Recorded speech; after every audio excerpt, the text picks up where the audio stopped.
Assalamualaikum warahmatullahi wabarakatuh. Pada video kali ini kita akan mencoba membahas tentang feeling ataupun perasaan dan emosi ataupun emotion. Kenapa kita membahas ini? Karena untuk mengambil keputusan dari apa yang kita hadapi misalkan, maka yang kita lakukan ataupun yang ada pada diri manusia tersebut itu ada dua macam ataupun dua pendorong. Yang pertama dengan perasaan dan yang kedua dengan emosi. Untuk mengambil keputusan yang terbaik, maka kita harus menggunakan perasaan. Tapi kalau kita menggunakan emosi, nanti ujung-ujungnya kita kecewa, kita menyesal dan bahkan ya bisa menjadi stres akibat apa yang kita putuskan ketika menggunakan emosi tersebut.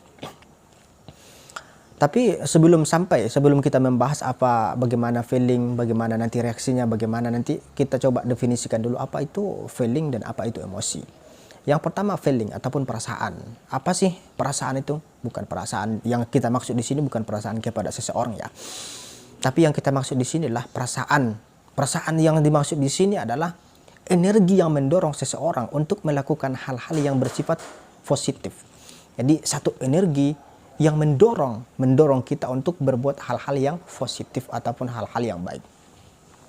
Kalau emosi adalah energi juga. Energi yang mendorong kita untuk melakukan hal-hal yang bersifat negatif, walaupun ada juga yang berbentuk positif, tapi dia itu lebih cenderung kepada hal-hal yang negatif, itu emosi. Ini kalau kita definisikan agak susah untuk kita tangkap. Yuk mari sama-sama kita ambil contoh. Misalkan saya menjadi bos perusahaan, saya punya perusahaan yang banyak, kemudian saya menjadi bos. Nah, tentu saya itu punya karyawan banyak, sana sini banyak, dan karyawan itu kan banyak, sifatnya juga banyak, karakternya juga banyak. Nah, ada di antara karyawan saya ini yang suka malas-malasan, kemudian suka terlambat, kemudian tidak tepat waktu.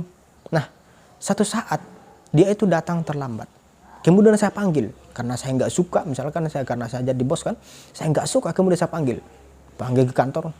Mulai sekarang, kamu tidak lagi jadi karyawan saya, kamu saya pecat. Ah, ketika saya tidak mau mengkonfirmasi beliau, kenapa beliau terlambat, kenapa beliau suka mengeluh, itu pada saat itu saya menggunakan emosi saya. Tapi kalau misalkan dia datang, kita sudah marah-marah nih, kita sudah nggak suka lagi dengan beliau karena kelakuan ataupun sikap yang tidak kita suka tersebut, kita panggil ke kantor, kemudian saya tanya, kamu itu kenapa? Apa masalah apa? Kenapa kamu terlambat? Kenapa suka membantah? Kenapa suka ini? Nah, ketika saya bertanya kepada beliau tentang dia, mengkonfirmasi tentang apa yang beliau lakukan, maka pada saat itu kita tidak menggunakan emosi, tapi menggunakan perasaan. Nah, untuk mengambil keputusan yang terbaik, maka itu dengan menggunakan perasaan. Karena kalau kita menggunakan emosi, itu nanti bisa jadi suatu saat kita menyesal. Kenapa ya saya memecat beliau? Mungkin satu saat saya kan nggak selamanya di sini. Saya juga mungkin nanti bisa jadi bangkrut dan saya menjadi karyawan. Gimana kalau seandainya saya punya kesibukan dan membuat saya terlambat? Kalau digitukan orang gimana? Nah, itu kemungkinan yang bisa terjadi kalau kita mengambil keputusan dengan emosi. Tapi kalau kita mengambil keputusan dengan perasaan, ya kita tenang, santai. Kita tahu, oh dia seperti ini, rupanya seperti ini. Mungkin Anda pernah melihat satu video, yang video tersebut seorang murid, yang murid tersebut setiap pagi terlambat. Kemudian dipukul oleh sang guru, tangannya itu dipukul. Dia tidak mengkonfirmasi, maka pada saat itu dia itu menggunakan emosi. Satu saat, gurunya ini melihat anak ini di pagi hari. Ternyata anak tersebut yang suka terlambat, yang sering terlambat dan selalu terlambat tersebut, ternyata di pagi hari dia itu mendorong ayahnya yang sudah lumpuh. Jadi mengantar mungkin kemana, diantar ayahnya dulu baru nanti pergi ke sekolah. Dan itu yang membuat dia terlambat. Nah, pada saat itu guru pun menyesal.